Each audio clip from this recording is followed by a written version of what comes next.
The legendary M1 Abrams tank has been on the testing ranges and battlefields for 40 years, saving dozens or even hundreds of crews who were able to unleash hellish fury on their enemies while surviving dozens of blows from enemy tanks' main guns.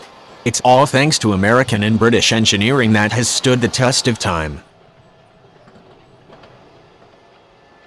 The need for the M1 program came about because of the failure of the MBT-70 program, a joint U.S. German program to develop a replacement for the M-60 Patton, a capable but aging tank that wouldn't be able to hold the line against Soviet armor forever. The MBT-70 would have had a low profile, good armor, and a massive 152mm main gun that could fire anti-tank missiles. It was fast, hitting 43 miles per hour in testing, which would have made it the fastest tank in the world at the time. And it had a weird feature where the driver's seat was located in the turret but automatically rotated to always face the direction of travel.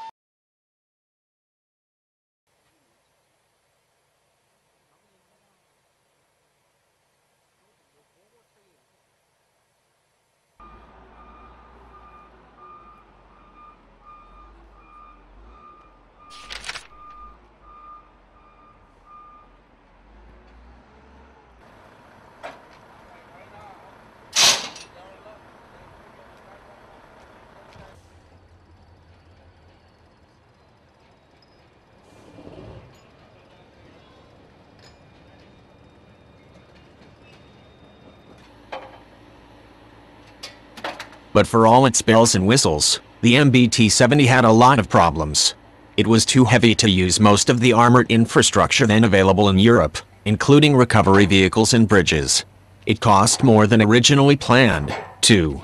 But worst of all, its caseless ammo had a tendency to swell, making it unusable in combat and potentially even starting fires inside the vehicle. The project was ultimately cancelled due to costs, but some of the technical specs and designs were carried over into the M1 project, which would churn out its first M1 Abrams in 1978. The M1 shared the low profile of the MBT-70 as well as blowout compartments for ammunition and a shallow turret.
The Abrams was even faster than its speedy predecessor.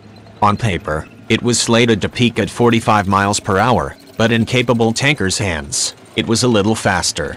Originally, its gun was shrunk down to 105mm, but later models were upgraded to 120mm, still a far cry from the 152mm of the MBT-70.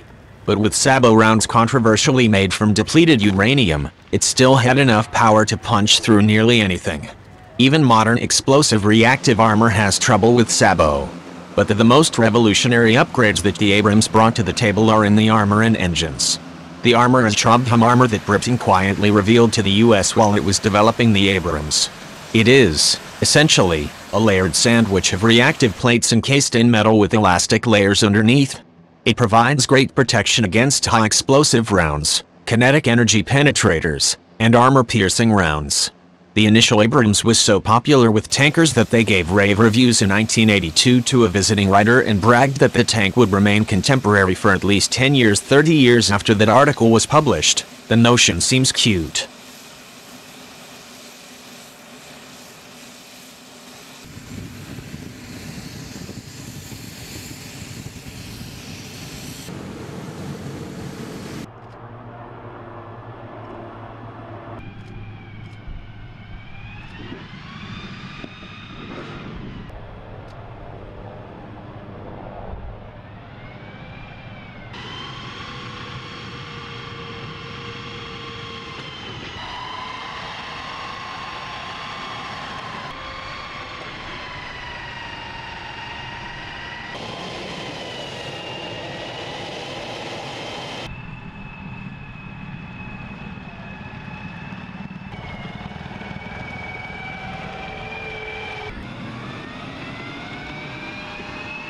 But the Abrams hasn't survived for so long because it was awesome rolling off the line.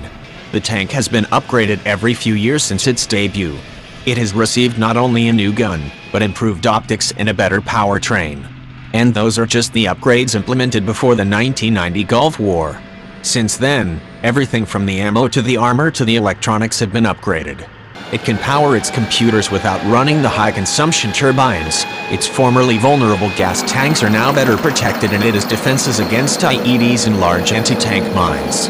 It has even got reactive armor with the Tusk the Tank Urban Survival Kit. This is basically a bunch of bombs strapped to the outside of the tank that deflect enemy blasts and penetrators.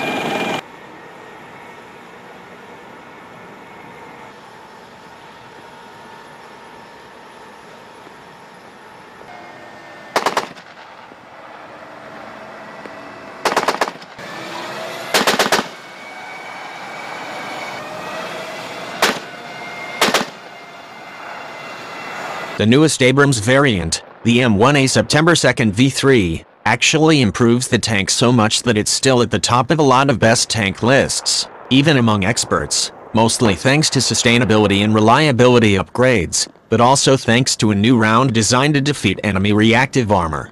But the planned SEP V4 will introduce more upgrades, including a new, multi-purpose round with a laser rangefinder and the ability to be programmed for different targets just before it's fired.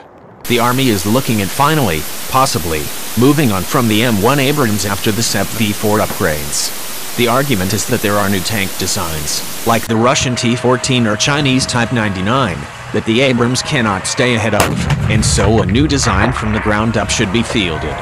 If so, let's hope the design is good enough to last over 40 years, too.